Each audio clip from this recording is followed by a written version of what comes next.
Right, welcome to Work-Life Balance, Life Pizza, Part 3. So we've already gone through pondering your scores on this. Planning and prioritizing is what we're going to talk about today because we discussed perceptions last time.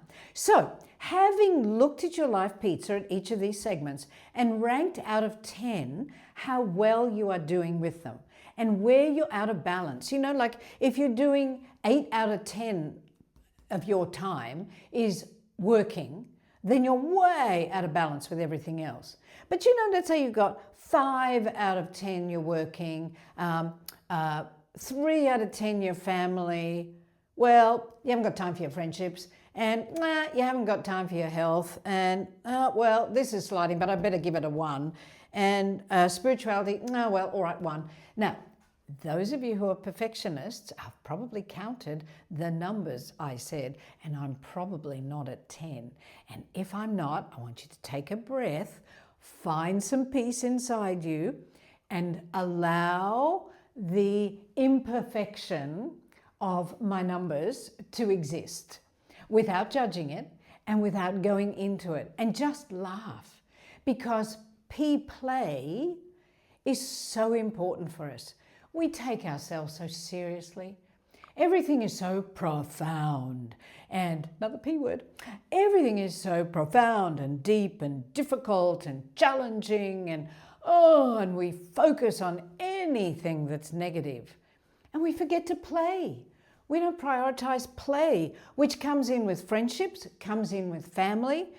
And I love to think we can play at work and we can have joy at work. That's my core theme when I speak. Because we know that joy increases sales 37%, productivity 31%, turnover goes down 51% if people have a joyful workplace. It's hardly rocket science, is it? And if we bring in play, it involves way more participation. Yes, another P word, way more participation. And it brings some kind of passion, purpose, and meaning back into work. Because let's be honest, we spend more time working than we do pretty much anything else in life. And if we don't have a great work environment and great work colleagues, and we don't create those, then life sucks, basically. So back to planning and prioritizing. So which one are you going to decide to work on first? And make a little list. And we don't want to make it overwhelming because we already feel overwhelmed. We don't have any work-life balance. And now she's adding the pizza. And now I got to think about all of these things, whereas I couldn't cope before. So take a breath and pause. Very important to pause. Take a breath, just be still, settle down, and feel into which one is the most important for you to work on. And that's going to be your number 1. That's the prioritizing. And then feel into the second one that you would like to work on. And then maybe pick a third. And then what you're going to do is to sit again, take a breath, pause, settle down, go into the stillness, and find one thing for each of the 3 categories that you give yourself. This is a really, really, really important P word. You give yourselves permission to do. Because the single greatest stumbling block to us having more balance in our pizza is us. Because we don't give ourselves permission. We tell ourselves the story. I haven't got time to do that. You know, I've got all these projects to do at work, and I've got to do 15 of them at once. And I know for me, multitasking is something that I do, and I'm working on limiting. Because I'll be sitting, you should see, my computer's right next to me here. I'll be sitting here and I've got 57 screens open on the computer. I've got a calendar on this side. I've got a notebook on this side.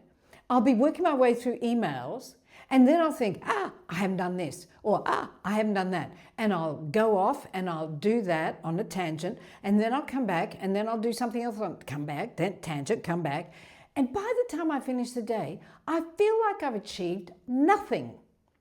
And I actually have achieved a great deal, but it feels like nothing because I just go, and I'm so scattered and I'm so, that I see it's nuts, basically. It's nuts.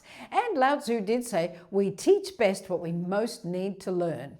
So it's really important that I go through this process as well.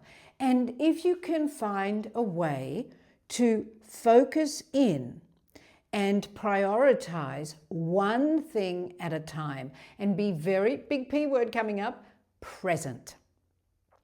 So if I stayed on one task and I completed it, I was present the whole time, I would do it better, I would get it done in much better time, and I would feel like I've achieved something at the end of it. And you know, if you're constantly bombarded with phone calls and you've got to get something done, it's really important. Turn your phone off. Plan for an hour or half an hour where you will be uninterrupted. So you can completely focus, be completely present, and complete that task. And you'll be stunned at what a difference that makes for you. Absolutely stunned. Because you'll get to the end of the day, and then, you know, maybe the next half hour, you deal with the phone calls. Then you turn the phone off and you deal with the next topic or job that you prioritized and you're going to work on. So focus on being present and really staying on track for one thing. And remembering to give yourself permission to change these behaviors. And remember, believe that you are capable of doing all of these things. Believe that you can prioritize yourself. And believe that you will prioritize. Because you know, you can have all of these concepts and ideas, but are you willing to do it? Are you willing to give yourself permission to set boundaries, to allocate time so that you can prioritize, so that you can be present? And in the ebook, Michael Gerber's book, which stands for The Entrepreneur's Myth, he says that most businesses, small businesses and entrepreneurs fail because they're too busy working in their businesses and they don't take time out to work on their businesses. Well, I think the same about life. Most people are so wrapped up in their lives, running around like chickens without heads on, they never take time out to work on their lives. And good for you, because this is what you're doing now. You are taking time out to work on your life and prioritize aspects in your life. And the small amount of time that you give yourself permission to do this planning, to work on your life, is going to transform the rest of your life and transform the way you actually perceive your entire life, let alone work-life balance. Truly, it's transformative. And so, wait for part 4. I think we're up to part 4 for the finale. Talk to you soon. Always look on the bright side of life.